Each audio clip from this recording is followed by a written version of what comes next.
আসসালামু আলাইকুম। আমি মোহাম্মদ তাজরিন খাতুন, লাইব্রেরি লেকচারার, রহমতপুর মহিলা কলেজ, সেই সাথে নজিসিসের সহ মহিলা বিষয়ক সম্পাদক। Simple degree college, simple Chapanagar. আসসালামু আলাইকুম। আমি মোহাম্মদ সারোয়ার আলম, অধ্যক্ষ আমরা হযরত লুৎফুল্লাহ মহাবিদ্যালয়, চাপানগর সদর, চাপানগর। আসসালামু আলাইকুম। রহমত আলী, অধ্যক্ষ বলহাট মহবুল্লাহ ডিগ্রি কলেজ, বলহাট, চাঁপাইনবাবগঞ্জ।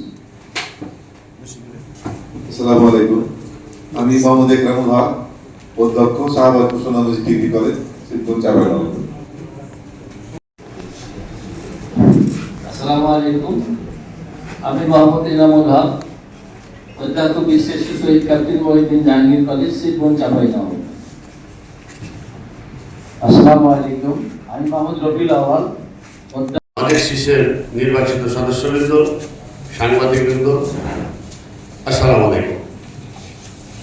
আজকে এই মত বিনিময় সভাটি একটি বিশেষ উদ্দেশ্যে নিয়ে করা হয়েছে।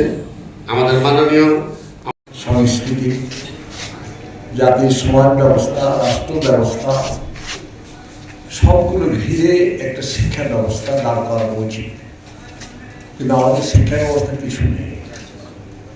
আমরা আজকে বলি নকলমুক্ত। আমাদের কথা একটি চলে এসেছে, আমি দুটি বিষয় বলবো। যে নকলমুক্ত পরিবেশে বারবার নকলমুক্ত কথাটি শুনতে বিরক্ত হচ্ছে। নকল এখন না,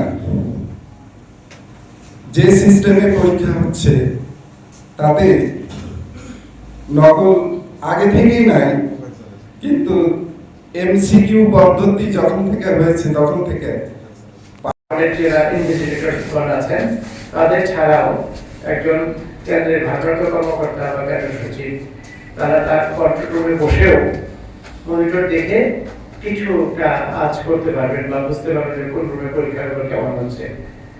আমাদের কিন্তু নকল নেই, কিন্তু মাননীয় শিক্ষামন্ত্রীর একটা কথা আছে যে টিচাররাই নকল মুক্ত পরীক্ষা পরিচালনায় বাস্তবায়ন এলোমেলো হতে পারে, কারণ বড় মানুষ যখন সান্নিধ্য পাওয়া যায় তখন ভক্তবৃন্দের কথাবার্তা একটু এলোমেলো হয়ে যায়। আমার চেয়ারম্যান সাহেবের আগমনের আজকের এই মত বিনিময় সভায় আমি পরিচিতির আহ্বান জানাবো।